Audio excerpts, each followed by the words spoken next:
Hey, everybody. My name is Mark Skaggs, and a long-term resident here at Lucas, and we're going to be talking about Prop B today. And we're really lucky that we have Chip Baltimore with us. Chip is a former four-term state representative from Iowa, and he's also a senior fellow at the TPA, Taxpayers Protection Alliance. Chip, welcome. Thanks for joining us. Oh, happy to be here, Mark, and thank you for reaching out to us and helping us, get the word out about the perils of these kind of systems. Yeah. Well, before we get to questions, let's talk about you for a second. Sure. For context, can you share a little bit about your background and how you got involved with GPA and the work you're doing there? Yeah, absolutely. And just by way of background, I grew up in rural Iowa on a farm. So I'm familiar with smaller communities and the technological challenges that they often face just from growing up back in the day.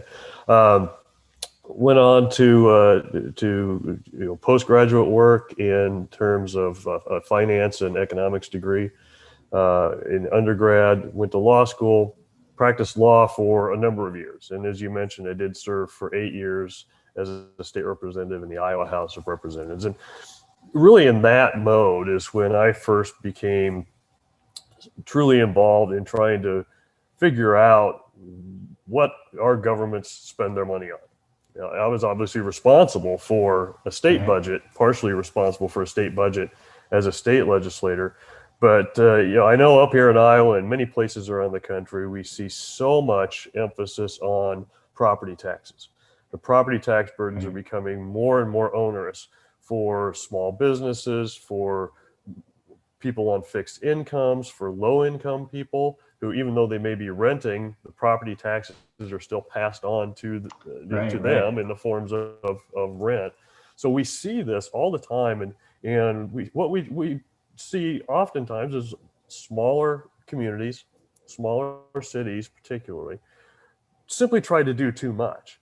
They want to do everything that all the big cities are doing or all the other communities are doing in the name of, hey, we need to be the best at something, or we need to go big and do some really challenging things, and we need to make this the best place to live and to work, and all very laudable goals, don't get me wrong. And you get a lot of great people that serve as city council persons or school board members or whatever it happens to be. You see a lot of wonderful people that are trying really, really hard to make their communities great places to live.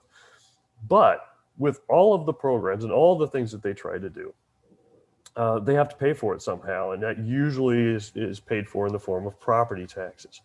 And to take on big projects, the bottom line is everything has to go to property taxes, not just the normal stuff, police, fire, street infrastructure, that sort of thing that cities normally take care of, but all this other stuff that they want to do, and including municipally owned broadband systems. And so that's when we were in the state legislature here in Iowa, we were taking a really, really hard look at the drivers of the increases in property taxes. And so that's what really kind of got me started in all that. I decided to retire at the end of the 2018 session. Did not run again, and at that point in time, I was kind of looking around to how to stay involved in the fight. Ran across this organization, the Taxpayers Protection Alliance. They're headquartered out in Washington D.C., but we've got some people located kind of around the country. I'm in Iowa, so we keep our eyes out for situations like this, simply to try to do some research in terms of municipal-owned broadband systems, the different projects, the different models that are being used out there to try to finance it, make it run, make it work.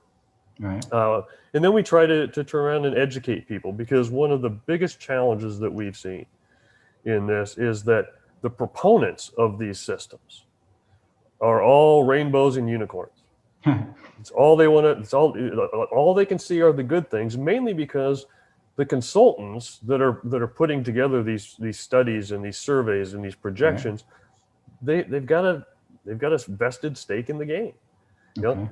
As we've seen a number of times, they start out with a very, very cheap survey, and survey costs $30,000-$40,000, whatever it is. But the questions are skewed to get people to agree that yes, they would like faster, cheaper, more reliable internet service than they already have. Well, of course, who doesn't want that?